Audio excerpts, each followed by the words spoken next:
नमस्कार दोस्तों, जीके वाले गोलू के एक और नए वीडियो में आप सभी का स्वागत है। तो दोस्तों यह वीडियो किस टॉपिक पर होने वाला है आप लोग थंबनेल देखकर समझ चुके होंगे। फिर भी आप लोग की जानकारी के लिए बता दें कि इस वीडियो में 2014 में पूछे गए हिस्ट्री के 25 ऐसे महत्वपूर्ण सवाल जवाब कराए जाएंगे जो कि आपके वर्तमान इंटर परीक्षा के लिए काफी महत्वपूर्ण साबित होने वाले हैं। तो इस वीडियो को अंत तक जरूर देखिएगा और मेरी बातों को ध्यान से सुनने का प्रयास कीजिएगा, चूंकि मैं सभी सवालों को कॉन्सेप्ट वाइज समझाता हूँ, जिससे आपकी तैयारी अच्छी होती है और आपके अंक बढ़ने की संभावना अधिक हो जाते हैं। तो इससे ध्यान में रखिएगा और मेरी बातों को ध्यान से सुनने का प्रयास कीजिएगा। अगला सवाल है, सिंधु घाटी निवासियों को किस धातु का ज्ञान नहीं था? ऑप्शन है सोना, चांदी, लोहा, तांबा। यदि आपको किसी भी सवाल का जवाब पहले से पता है तो आप कमेंट कर सकते हैं। इसका बिल्कुल सही जवाब हो जाएगा लोहा, यानी कि सिंधु घाटी वासियों को किस धातु का लोहा का ज्ञान नहीं था। बाकी सोना का ज्ञान था, चांदी का ज्ञान था, तांबा का भी ज्ञान था। तांबा का ज्ञान होने के कारण प्लस में टीन मिला दिए थे ये लोग, तो क्या बन जाता था बाबू? तो टीन और तांबा को मिलाने से बन जाता था कांसा।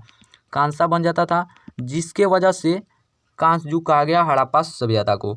आगे सवाल दे दिया गया है, आइए इसे और अच्छे से समझ लेते हैं। अगला सवाल है, हड़प्पा सभ्यता किस युग की सभ्यता है? तो पूछा जा रहा है किस युग की सभ्यता है। ऑप्शन है लौह युग, कांस्य युग, ए और बी दोनों इनमें से कोई नहीं। तो लौह युग नहीं होगा, कांस्य युग होगा, क्योंकि ये लोग तांबा से और टीन से क्या बनाते थे? कांसा बनाते थे। तो कांस्य युग हो जाएगा, इसे भी याद रखना है। अगला सवाल है दोस्तों, गुप्त काल में कौन चीनी यात्री भारत आया था? ऑप्शन है इतिसंग, फहियान, हेनसोंग, इनमें से कोई नहीं। तो इसका बिल्कुल सही जवाब हो जाएगा फहियान, यानी कि ऑप्शन नंबर बी आपका बिल्कुल सही जवाब हो जाएगा। इसे याद रखना है कि यह चंद्रगुप्त द्वितीय के शासनकाल में आया था।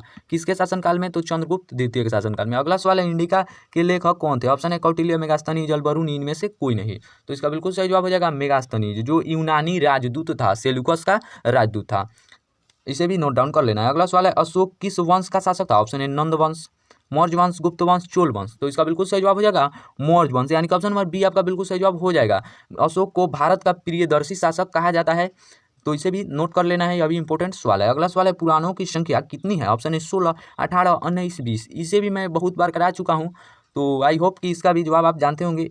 ऑप्शन नंबर बी आपका सही जवाब हो जाएगा, यानी कि 18 पुराणों की संख्या कितनी है? 18। ऑप्शन नंबर आपका बी बिल्कुल सही जवाब हो जाएगा 6 नंबर सवाल का। अगला सवाल है दोस्तों, महाभारत की रचना किस भाषा में हुई? ऑप्शन है संस्कृत, पाली, प्राकृत, हिंदी। आप अपने स्कोर को भी कमेंट कीजिएगा कि 25 में से कितना का जवाब आप सही कर पाएँ, ताकि मैं उस आधार पर आपको आगे भी क्वेश्चन आंसर कराता रहूँ। तो इसका बिल्कुल सही जवाब हो जाएगा ऑप्शन नंबर ए, यानी कि महाभारत की रचना संस्कृत भाषा में हुई थी, जिसके रचनाकार थे वेद व्यास। वेद व्यास, इसे भी याद रखना है, वेद व्यास हो जाएगा। यहाँ पर थोड़ा कम जगह है, नहीं दिख रहा है। अगला सवाल है दोस्तों, श्वेतांबर और दिगंबर का संबंध किस धर्म से? ऑप्शन है हिंदू, बौद्ध, शैव, जैन। तो इसका बिल्कुल सही जवाब हो जाएगा जैन, यानी कि ऑप्शन नंबर डी आपका बिल्कुल सही जवाब हो जाएगा। श्वेतांबर और दिगंबर का संबंध जैन धर्म से है। श्वेतांबर का अर्थ होता है श्वेत वस्त्र धारण किए हुए जैन साधु, और दिगंबर का अर्थ होता है आकाश को वस्त्र मानने वाले जैन साधु, यानी कि नगन रहने वाले। इसे भी नोट डाउन कर लेना। अगला सवाल है, त्रिपिटक साहित्य का संबंध है। मैं इसलिए नोट डाउन करने को बोल रहा हूँ ताकि आपका 2 नंबर का क्वेश्चन, यानी कि शॉर्ट क्वेश्चन क्लियर हो सके, यहीं पर शॉर्ट क्वेश्चन के लिए कॉन्सेप्ट क्लियर हो सके और आपके अच्छे अंक आ सकें, इसलिए मैं हवे में नहीं बोल रहा हूँ। इसे नोट डाउन जरूर से कीजिएगा। अगला सवाल है, त्रिपिटक साहित्य का संबंध है। ऑप्शन है जैन धर्म से, बौद्ध धर्म से, शैव धर्म से, वैष्णव धर्म से। तो इसका बिल्कुल सही जवाब हो जाएगा बौद्ध धर्म से। 2 नंबर के सवाल में इस प्रकार सवाल आता है कि त्रिपिटक साहित्य क्या है, यानी कि त्रिपिटक क्या है, तो आपको जवाब देना है कि बौद्ध साहित्य का एक ऐसा ग्रंथ है जिसे 3 पिटक में बांटा गया है। कौन कौन? तो यहाँ पर शो हो रहा होगा, सुत पिटक, विनय पिटक, अभिधम पिटक। तीनों पिटकों को ध्यान से याद कर लेना है। अगला सवाल है दोस्तों, अलबरूनी किसके साथ भारत आया था? ऑप्शन है मोहम्मद गोरी, मोहम्मद गजनी, बाबर, इल्तुतमिश। तो इसका बिल्कुल सही जवाब हो जाएगा मोहम्मद गजनी, यानी कि ऑप्शन नंबर बी आपका बिल्कुल सही जवाब हो जाएगा 10 नंबर सवाल का जवाब। कब आया था दोस्तों? तो 1017 में आया था। इसे भी नोट डाउन कर लेना है, 1017 में आया था। किस शताब्दी में? तो 11वीं शताब्दी में। अगला सवाल है दोस्तों, इब्न बतूता ने अपनी यात्रा वृत्तांत का विवरण किस भाषा में लिखा है? ऑप्शन है फारसी, उर्दू, अंग्रेजी, अरबी। तो इसका बिल्कुल सही जवाब हो जाएगा अरबी, यानी कि ऑप्शन नंबर डी आपका बिल्कुल सही जवाब हो जाएगा। और इसे भी याद रखना है कि 4 विदेशी यात्रियों की यात्रा वृत्तांत पर वीडियो बन चुका है। इस वीडियो को देखने के बाद उस वीडियो को जरूर से देखना है, ताकि आपका 2 नंबर का सवाल क्लियर हो सके। साथ में इस बात को भी याद रखना है कि उस वाले वीडियो में मैंने इब्न बतूता के यात्रा वृत्तांत का नाम भी बता दिया है, जिसका नाम है अयाए नूल असफार, अयाए नूल फार। इसे भी नोट डाउन कर लेना है। अगला सवाल है दोस्तों, किस शासक ने अपनी राजधानी दिल्ली से दौलताबाद परिवर्तित किया? ऑप्शन है बलबन, मोहम्मद बिन तुगलक, बाबर, अकबर। तो इसका बिल्कुल सही जवाब हो जाएगा मोहम्मद बिन तुगलक, यानी कि ऑप्शन नंबर बी आपका बिल्कुल सही जवाब हो जाएगा। कब किया था दोस्तों? तो इसे भी याद रखना है 1329 ईस्वी में।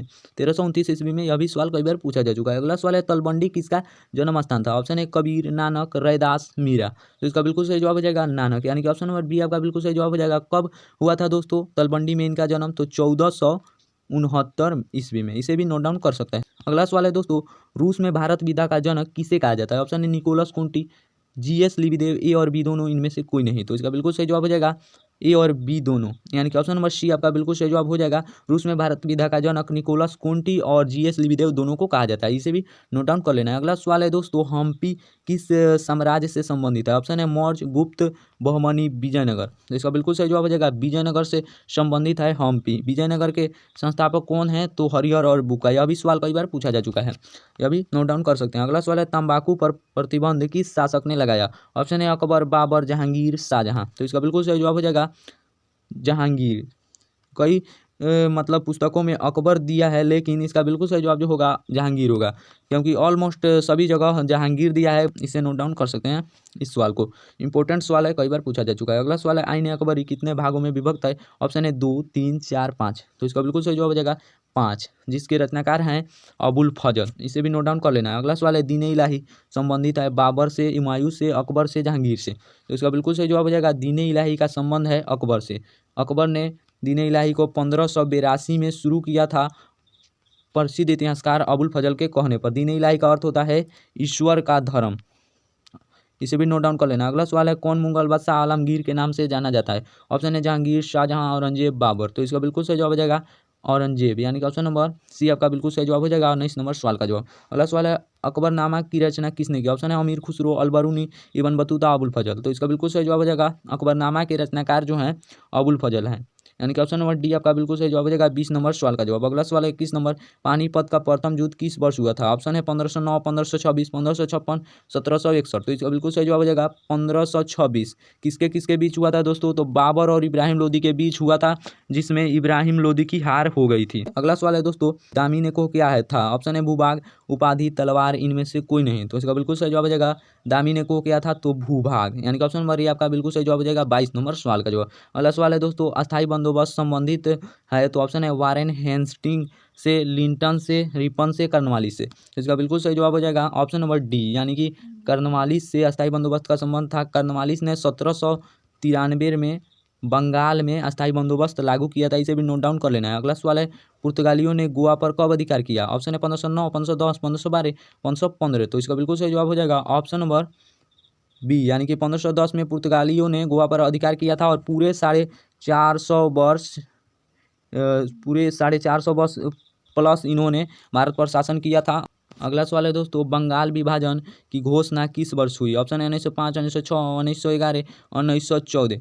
तो इसका बिल्कुल सही जवाब हो जाएगा 1905, यानी कि ऑप्शन नंबर ए आपका बिल्कुल सही जवाब हो जाएगा। यदि आपको यह वीडियो थोड़ा सा भी हेल्पफुल लगा हो तो इस वीडियो को लाइक और चैनल को सब्सक्राइब जरूर से कीजिएगा। साथ ही अपने प्यारे दोस्तों यानी कि पढ़ने वाले दोस्तों के साथ इस वीडियो को जरूर से शेयर कीजिएगा। मिलते हैं किसी अन्य वीडियो में, तब तक के लिए जय हिंद, वंदे मातरम दोस्तों।